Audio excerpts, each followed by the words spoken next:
संजय जी, ये थैंक जो यू। आपकी कंपनी है WTC, इसके बाहर लगातार प्रदर्शन हो रहे हैं, लोग करोड़ों रुपए की धोखाधड़ी के आरोप लगा रहे हैं आप पर।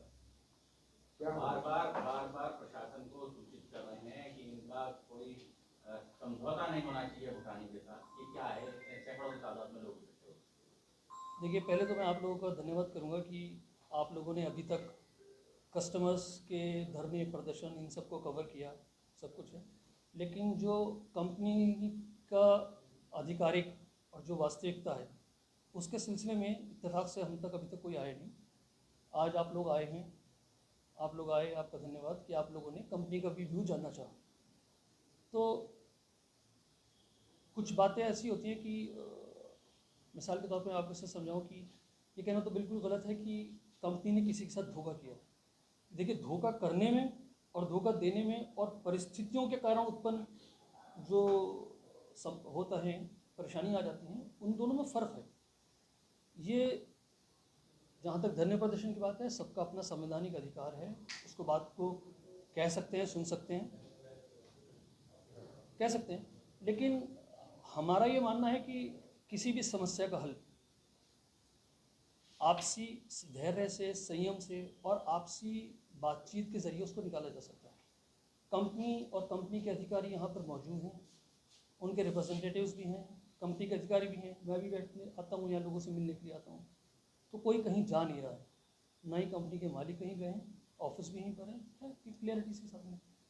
अब होता क्या है कि ज़्यादातर लोग, कुछ लोग ऐसे भी होते हैं जो शरारती तत्व होते हैं, और मैं आपको नाम लेना तो इस वक्त मुनासिब नहीं है, लेकिन कुछ ऐसे लोग हैं जो चार्जशीटेड एक्सटॉर्शनिस्ट हैं। और मैं चूँकि मुकदमे देखता हूँ तो कंपनी के ऊपर मुसलसल मुकदमेबाजी करते हैं, और उनका सिर्फ एक स्टेटमेंट होता है, या तो आप हमें पैसे दीजिए, नहीं तो हम आपके खिलाफ इतने मुकदमे कर देंगे कि आपकी ज़िंदगी हराम कर देंगे। तो उसी सिलसिले में वो चार्जशीट भी हो चुके हैं, सब कुछ है।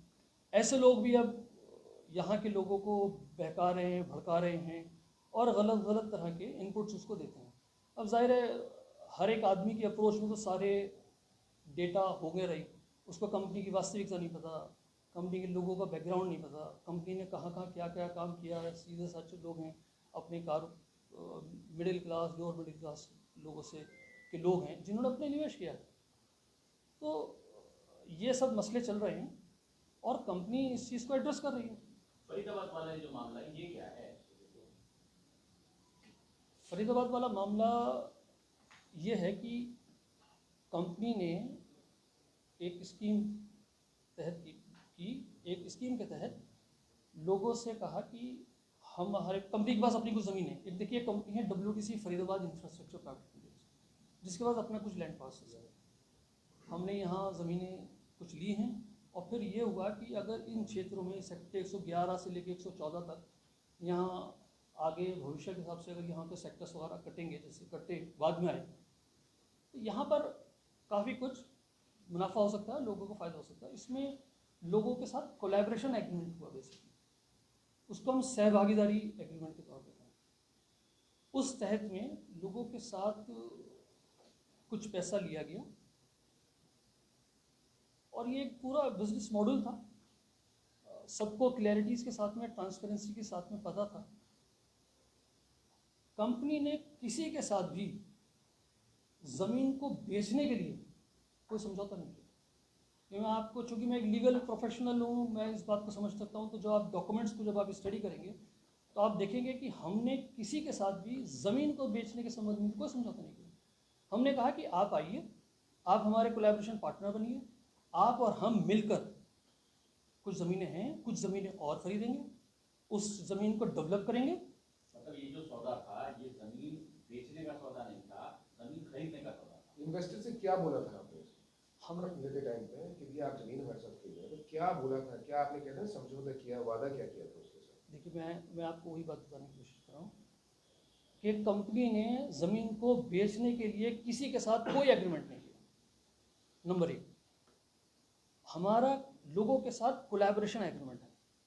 कोलैबोरेशन एग्रीमेंट में साफ लिखा है, ऐसा नहीं है कि कोई भी बगैर पढ़ा लिखा था, कोई इसने को पता नहीं था, ये बेसिक सी हिंदी और अंग्रेजी नहीं समझता है, सब लोग समझते हैं। समझौते में साफ लिखा है कि आप पैसा निवेश करेंगे हमारे साथ, आप और हम मिलकर कुछ ज़मीनें हैं, कुछ ज़मीनें और ख़रीदेंगे, उस ज़मीन को डेवलप करेंगे, उसको मार्केट करेंगे, सेल करेंगे। जब हम उसको लाइसेंसेस लाएंगे, लाइसेंसेस के लिए पूरी फ़ीस की एक प्रक्रिया होती है, बहुत पैसा जाता है उसके सरकारी लाइसेंसेस लेने में। वो लाइसेंसेस लेंगे, जब लाइसेंस आ जाएगा तो आपके पास दो ऑप्शन होंगे। या तो आप उस वक्त में अपना ज़मीन का एक हिस्सा ले लीजिए और आपका सेटलमेंट हो गया, या फिर ये है कि हम इसको बेचेंगे और बेचने के बाद मुनाफा आएगा। आपको जो रिटर्न देना है, मैंने आपसे कहा कि ठीक है इसमें मुनाफा जो होगा तो मैं आपको एक फिक्स रिटर्न इसके तौर पे दूंगा, वो रिटर्न आप लेके समझौते की शर्तों के अनुसार आप एग्जिट कर दीजिए, सिंपल है। तीसरी चीज़ एक ये भी था कि दीनदयाल आवासीय योजना थी, उसके तहत हम लाइसेंस लाएंगे, और लाइसेंस अगर आ गया तो डेफिनेटली ये स्कीम फ्लोट करेगी आपकी और हमारी। हर क्लॉज में ये लिखा है कि आपका और हमारा मिल के हम काम करेंगे, आप और हम मिल के ज़मीन लेंगे, आप और हम मिल के डेवलप करेंगे, आप और हम मिलकर इसको बनाएंगे, आप और हम मिल इसको मार्केट करेंगे और बेचेंगे। उसके बाद जो होगा वो शर्तों के अनुसार आपको आपका हिस्सा दे दिया जाएगा। एश्योर्ड रिटर्न स्कीम पे नहीं था, एश्योर्ड रिटर्न स्कीम पे था। नहीं, एश्योर्ड रिटर्न स्कीम मैंने आपको बताया ना कि आपके साथ मेरा एक मुनाफा तय हो गया। वो तो एश्योर्ड आपने रिटर्न अब वो कह रहे हैं हमें कुछ भी नहीं मिल रहा, ना रिटर्न मिल रहा है ना जमीनें मिल रही हैं। देखिए, ज़मीनें नहीं मिल रही हैं उसकी एक वजह है। ये ज़मीनें नहीं मिलने की वजह सिर्फ और सिर्फ मेरी बेईमानी है, मैं आपको ज़मीन नहीं दे रहा हूँ, ये तो सरासर गलत है। आपने चेक दिए उनको वापसी के लिए, चेक बाउंस हो रहे हैं, परेशान हो रहे हैं। मैं आपको ग्राहक पाई जोड़ के आपके पास आया, कुछ विश्वास के साथ आया, यकीन, उसके साथ अगर वो बार बार यही चीज़ को आरोप लगा रहे हैं कि जब वो आपके पास पैसे लेने के लिए जाते हैं, आप चेक देते हैं, चेक बाउंस हो जाता है। आप सब कहते हैं कि आपको प्लॉट इस जगह पर आपको अलॉट किया गया, मतलब जिस जगह आपने ज़मीन ली, और वो आपसे कहा जाता है कि उस जगह आप जाइए, वहाँ आपको ज़मीन मिल जाएगी, फिर बीच में भुटानी आ जाता है। ये बीच का जो गोलमाल सा हो रहा है, परेशानी आ गई, ग्राहक परेशान हो रहा है, कैसे इसका निपटारा करेंगे ये ग्राहक जानना चाह रहा है। उनको कब तक इंतजार करना पड़ेगा? अब देखिए काफ़ी सारी चीज़ें हैं, मैं एक एक करके थोड़ा सा कोशिश करूँगा, एक एक आस्पेक्ट को टच करूँगा और आपको उसके बारे में एक्सप्लेन करूँ। सबसे पहले तो ये समस्या ही क्यों है, आपका और हमारा एक समझौता था, हम उसके ऊपर किसी को कोई ऑब्जेक्शन नहीं, ना उसके ऊपर किसी को कोई एतराज़ है, सबके कंसेंट से आया पैसा, उस कंसेंट के हिसाब से हमने तय शर्तों के अनुसार ज़मीनें खरीदी, डेवलप किया, लाइसेंस अप्लाई किए, लाइसेंस की फ़ीस जमा की, सारी प्रक्रिया पूरी करी।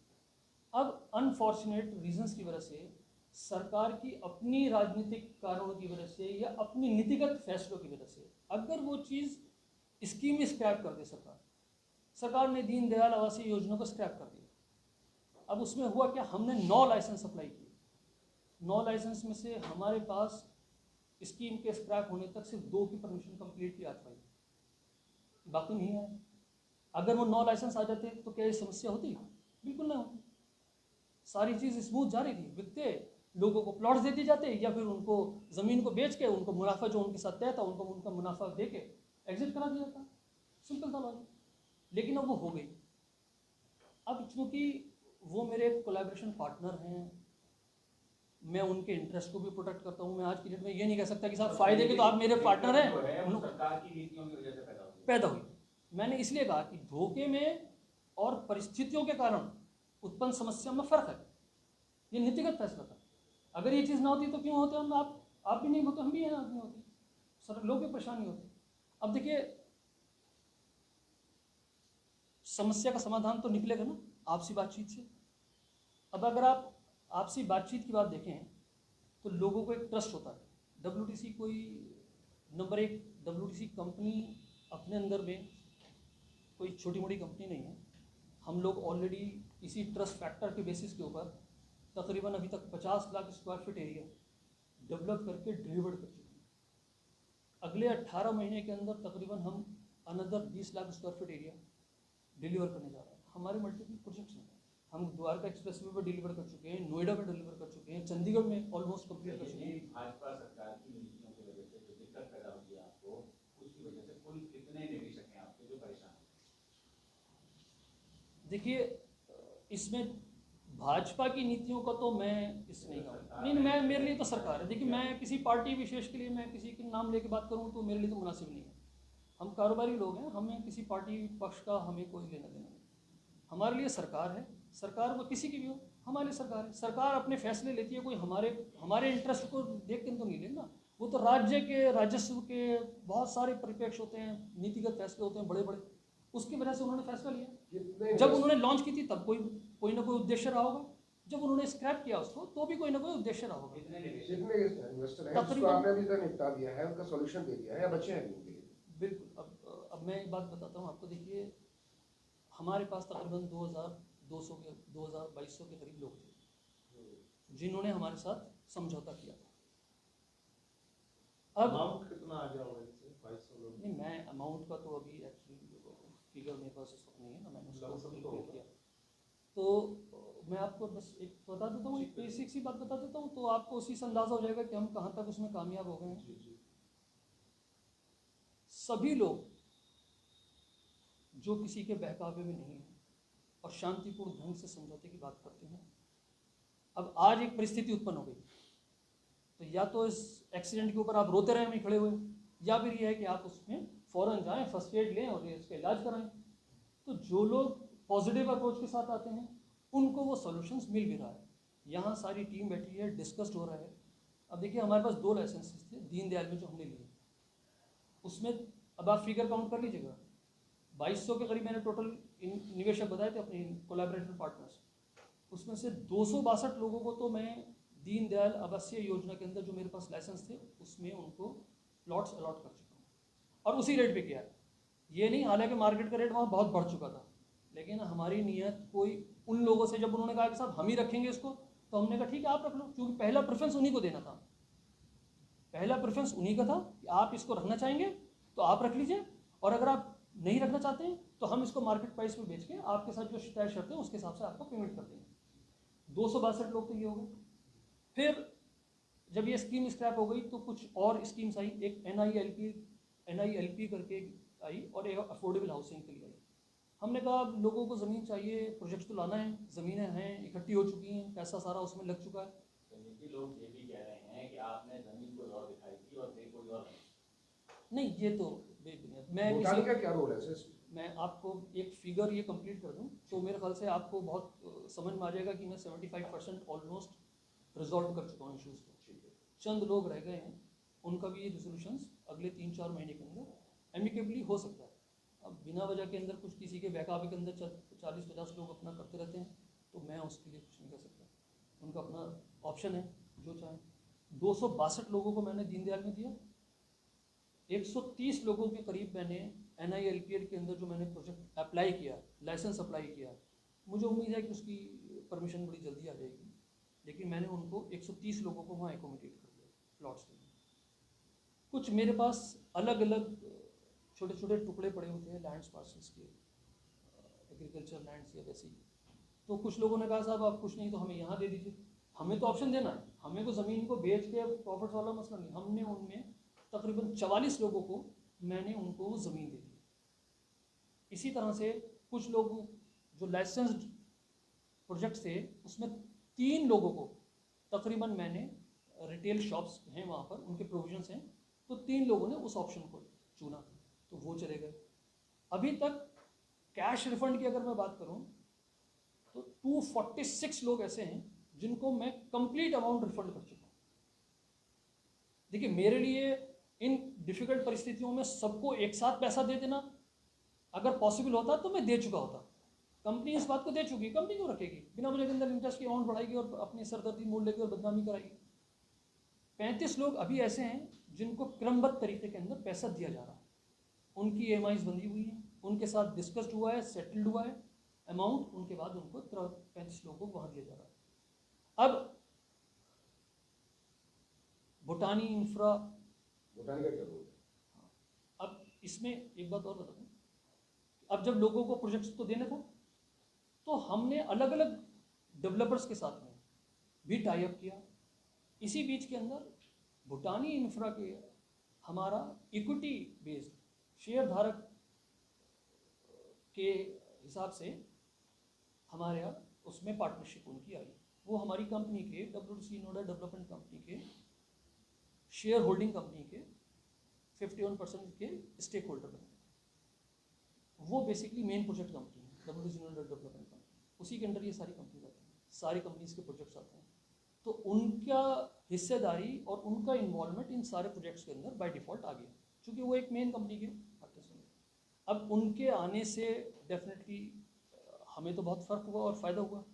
भूटानी भी कोई बड़ा प्रोजेक्ट एक बड़ा है, उन्होंने भी अपने नॉर्थ ईस्ट एरिया के अंदर अपने काम के बेसिस के ऊपर अपनी क्रेडिबिलिटी बनाई है, उन्होंने भी डिलीवर्ड किए हैं, उनके भी काफ़ी रेवेन्यू मॉडल्स में बहुत अच्छे काम कर रहे हैं, सक्सेसफुल लोग हैं। ग्रेटर नोएडा आगे ज़्यादा उम्मीद है। हाँ, अब उनके आने से लोगों में एक विश्वास पैदा हुआ और एक उम्मीद की किरण भी पैदा हुई कि हाँ ये अब आ गए हैं, तो ये भी जाहिर है, मेरे अगर किसी को पार्टनर लाऊंगा तो बेनिफिट के लिए आएंगे।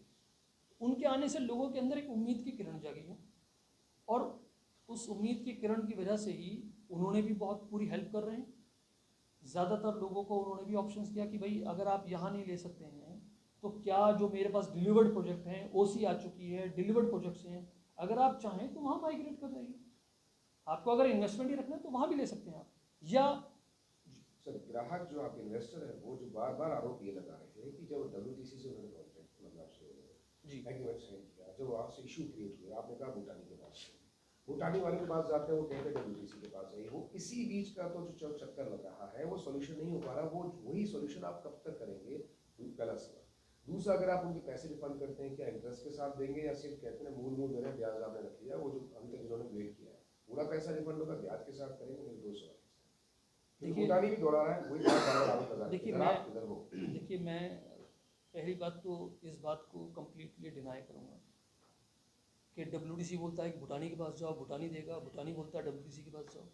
मेरी नज़र में ऐसा कुछ है नहीं। हम लोगों ने कलेक्टिव 400 साढ़े 400 लोगों के ग्रुप को यहाँ पर एड्रेस किया है।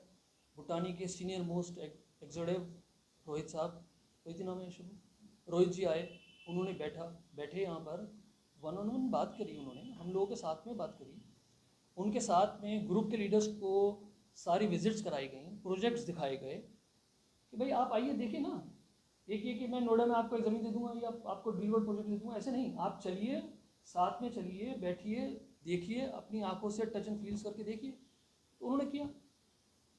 भूटानी ने ये कहना कि साहब वो WDC के पास भेज देते, नहीं, उन्होंने उनको सॉल्यूशन दिया। जो लोग उन चीज़ों को माने, अब अगर आप उसकी भी फिगर ले लें तो तकरीबन अभी तक 250 लोग ऐसे हैं, 250 लोग ऐसे हैं जो अपनी सहमति दे चुके हैं कि ठीक है साहब, हम इस आपके इस ऑप्शंस को एक्सरसाइज करते हैं। वो तो ये भी हो रहा था ना, बात से भूत के लगों की बड़ी बार आ गई तो है, डूब रहे पैसे। तो यहीं से दे दो भाई, मेरे भी फंसे होते तो मैं क्या ही सोचता कि बैठे तो दे नहीं रहे, वहीं दे दो, कुछ तो निकले। उसको मिल गया। अब ये एक कंप्लेनेंट की तरफ से नजर पर्सपेक्टिव हो सकता है, जी जी हमारी तरफ से ये पर्सपेक्टिव है कि आपका इन्वेस्टर्स का एक अमाउंट है जो WDC के पास था, निवेश किया था कोलैबोरेशन एग्रीमेंट्स में, भूटानी आए हैं, भूटानी ने उस हमारी इस सिचुएशंस के अंदर हेल्प करी और उन्होंने कहा ठीक है आपके पास नहीं है तो मैं आपके लिए हेल्प करता हूँ। आपका इनके ऊपर उधार है, अब आपके बड़े भाई आए, बोले भाई ठीक है आप इनसे मत मांगिएगा, मैं आपकी हेल्प करता हूँ, मैं आपको हेल्प करूँगा। बेशक ये भी हल्ला मचा रहे हैं कि कंपनी के कोई प्रमोटर वो दिवालिया हो गए हैं, बैंकरप्ट हो गए हैं और उसका जो बुरा प्रभाव है वो इससे पर पड़ रहा है। कंपनी तो कैश रिच है, कंपनी के पास किस तरह से पैसे, कंपनी के पास तो पॉजिटिव कैश फ्लोज हैं, सब हैं, कंपनी पूरी कैश फ्लोज है, कंपनी के पास इतना सारा एरिया है, कंपनी के पास लैंड्स हैं, सब कुछ है। आप कह रहे हैं एक कि बाउंस भूटानी का के होता है, आने पैसों से को लोगों दे को दिया। उम्मीद जगी जी। जी आपने कहा। और जो लोग प्रोटेस्ट कर रहे हैं उनको चिड़ी भूटानी से है, वो कहते हैं कि तो हाँ, वो वो तो का बिल्कुल कैंसिल कर दे, अगर मेरे को किसी से उम्मीद है तो मैं उस करार को तोड़ना क्यों चाहूँ, मैं तो चाहूँगा ये बने रहें। लोगों का पहला जो प्रोटेस्ट है वो यही है कि भूटानी आया ही क्यों, आप कह रहे हैं उम्मीद जग गई, मैं मुझे आपको किसी से पॉजिटिव उम्मीद होगी मैं उससे क्यों दूर दूर करूँगा, मैं तो चाहूँगा आ जाएगी। मैं देखिए कुछ चंद लोगों की बात नहीं कर रहा हूँ, मैंने आपके सामने अभी एक फिगर्स रखी है, ठीक, इस तरह से तकरीबन 40-45% लोग हैं जिनका मैं कंप्लीट हो चुका है। अब अगर मैं यकीन की बात करता हूँ तो अभी भी 576 लोग ऐसे हैं जिनको अभी भी कंपनी के ऊपर यकीन है। उन्होंने कहा कि ठीक है आप एक्सचेंज कर लीजिए, आप अफोर्डेबल लाइसेंस वाले स्कीम्स लगाई हुई हैं, आपने NLP वगैरह लगाया हुआ है, या कंपनी के जो भी नए प्रोजेक्ट्स आएंगे आप उसमें हमारे इस पैसे को वहाँ एडजस्ट कर दीजिएगा। और अगर मैं उनको भी जोड़ दूँ तो मेरे पास कितने परसेंट लोग हो गए? तकरीबन 1546 लोग हो गए, यानी कि 75% लोग तो मेरे साथ ही हैं।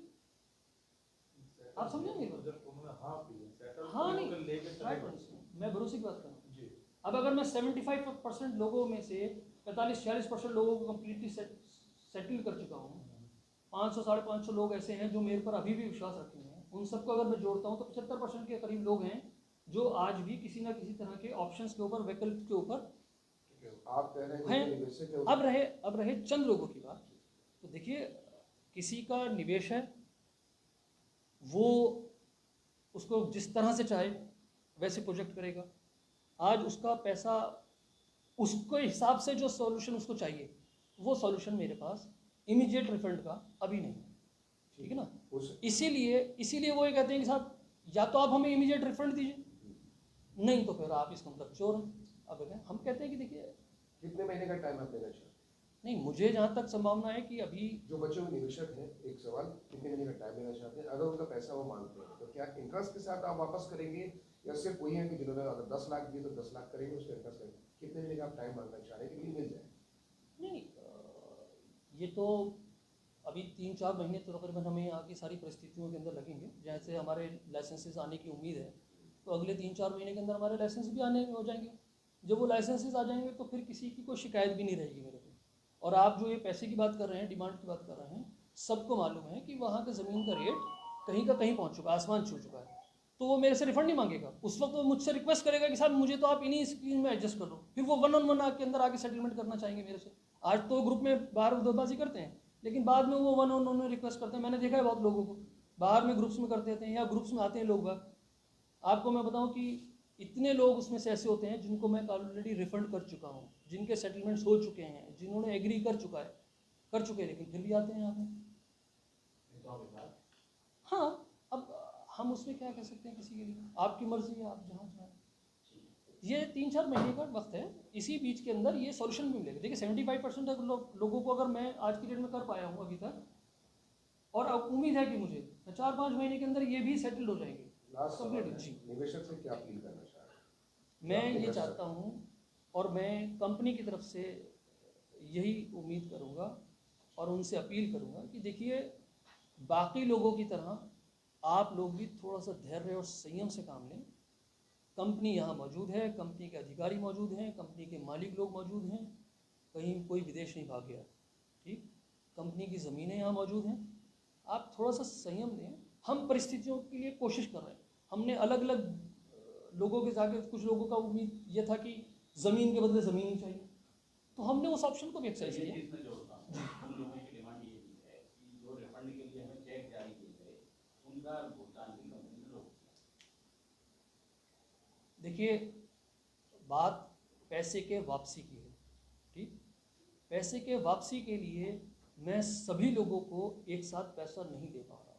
नंबर 1, हमने ऑप्शंस दिए हैं, लोगों ने उन ऑप्शंस को चुना है। कुछ लोगों को हमने पैसा भी वापस किया, जैसे मैंने आपको बताया कि तकरीबन 280 के करीब लोगों को मैं पैसा भी वापस कर चुका हूँ। 30-35 लोग अभी भी क्रमबद्ध में चल रहे हैं, इनका भी क्रमबद्ध में आ जाएगा। इस हल्के हल्के ग्रुप्स बनते चले जाएंगे, जिन लोगों की पूरी हो जाएंगी इंस्टॉलमेंट्स, फिर दूसरे लोग आ जाएंगे, ये भी हो जाएगा। प्लॉट्स आपके रीसेल में आ गए, जिन लोगों ने अप्लाई किया था, जिन्होंने इन्वेस्ट किया था, उनको पैसा नहीं मिला, प्लॉट नहीं मिला, लेकिन आपकी कंपनी के जो प्लॉट है वो दोबारा से रीसेल में भी आ गए। नहीं, ये सब अफवाहें हैं। मैं इनके ऊपर इसलिए बात कर सकता हूँ कि तो आज आरोप लग रहे हैं। हाँ, आरोप हो सकता हाँ। आरोप हैं। अब मैं उसके लिए क्या कह सकता हूँ? आरोप का क्या है कि आप आज की डेट में सरकारें इतनी सख्त हैं, सारे विभाग इतने विजिलेंट हैं, आप बगैर रेरा के, बगैर डीटीबी के लाइसेंस के आप कोई एक पोस्टर बैनर नहीं लगा सकते किसी तरह की सेल्स का। आप सोचिए ना किस तरह के कानूनी प्रावधान हो चुके हैं ग्राहकों के इंटरेस्ट को प्रोटेक्ट करने के लिए, तो वो सब गलत है। पहले जो इन लोगों ने इन्वेस्ट किया था, जो लोग इन लोगों ने पैसा इन्वेस्ट किया था वो फिर गया कहाँ? मतलब कंपनी के पास तो होना चाहिए था ना, फंड्स फिर खत्म कैसे हो गए? तो कंपनी ने ये जो 92 एकर्स लैंड कंसोलिडेट करी है और उसके अलावा भी लैंड है जिनके साथ एग्रीमेंट टू सेल्स हैं, तो वो बता रहा हूँ जो रजिस्टर्ड लैंड है जिनके साथ एग्रीमेंट टू सेल्स हैं वो भी हैं, फर्दर एक्सपेंशन के लिए भी टोकन्स दे रखे हैं। डेवलप करे, लाइसेंस की फीस दी, हर चीज़ों में पैसा गया ना, कोई एक ही चीज़ के लिए पैसा नहीं गया, पैसे का तो इस्तेमाल हुआ है। पैसा कम था, एक्सपेंस ज़्यादा कर दिया है सर, मतलब समझने की कोशिश कर रहे हैं। नहीं, पैसा तो शेड्यूल के हिसाब से ही किया, पूरी एक्सपेक्टेशंस थी, ब्लूप्रिंट था, दीनदयाल में आता कितने एकड़ लैंड के अंदर लाइसेंसेस होते हैं, 9 लाइसेंस अलग अलग पार्सल्स के अंदर लिए, आगे भी लाइसेंस लिए जाते हैं, किस रेट के ऊपर जाएगी, वो तो प्योर कैलकुलेशन है, उसमें कुछ गलत नहीं है। दीनदयाल जी की वजह आपका से- एक एक दीनदयाल डॉक्यूमेंट, जी की वजह से दिक्कत में है WTC। मुझे तो लगता है कि यही कारण बना इस समस्या का, अदरवाइज नहीं था। अगर ये लाइसेंस मिल जाते हमें, और आगे भी मिलेंगे लाइसेंस, ऐसा नहीं है, अथॉरिटीज़ हमें सपोर्ट कर रही हैं, चाहे वो रेरा हो, चाहे वो DTCPs हो, वो परिस्थितियों को समझते हैं, वो भी जानते हैं कि हमारा कंपनी का इसमें कोई दोष नहीं, वो भी सहयोग कर रहे हैं, सारे कंपनी के सरकारी विभाग और सरकारें हेल्प कर रही हैं, वो भी डेवलपर्स के इंटरेस्ट को भी देखती है ना, राज्य में राजस्व की प्राप्ति के लिए उनको भी डेवलपर के इंटरेस्ट को प्रोटेक्ट करना होता है, तो वो कर रहे हैं। और हम भी प्रयासरत हैं, हम कोई भी आज भी, ये नहीं कि साहब जो हो गया बाकी भी ऐसे निमट जाएंगे, नहीं, हम आज भी डे एंड नाइट कोशिश कर रहे हैं, हम आज भी JVs ढूंढते फिर रहे हैं, हम आज भी लैंड पार्सल्स ढूंढते फिर रहे हैं कि वहाँ लोगों को ज़मीन के बदले ज़मीन ही दे दी जाए, चलो किसी और की तरह से दे। अभी भी हमने एक वैदिक के नाम से एक है पाल ग्रुप के अंदर, जेवर एयरपोर्ट से तकरीबन 3-4.5 किलोमीटर करीब डिस्टेंस के ऊपर है, रजिस्ट्री की लैंड, आपको जो आपने पैसा कंपनी को दे चुका है वो पैसा आपको नहीं देना है, उसके मूल्य के हिसाब से डिस्काउंटेड प्राइस के ऊपर आप जाइए, अपना कब्जा लीजिए, रजिस्ट्री कराइए, चले जाइए, लोग उसमें भी जा रहे हैं। सी, अब आपके पास मल्टीपल ऑप्शंस हैं, चॉइस आपकी है, मैं आपको फोर्स नहीं कर सकता। आप चाहेंगे कि मुझसे रिफंड ही चाहिए, तो मैं आपको ये भी नहीं कर सकता साहब रिफंड नहीं दूंगा, क्यों नहीं दूंगा, आपका पैसा है, कंपनी देगी, और कंपनी उसके लिए कमिटेड है, और आने वाले वक्त में कंप्लीट करके दिखाएंगे आपको ये चीज़, और आप ही लोग सब बैठे होंगे जब आपके सामने मैं बताऊंगा कि हमने किस तरह से टोटल इशू को रिजॉल्व किया। ठीक है, धन्यवाद। बहुत बहुत धन्यवाद। Thank you so much.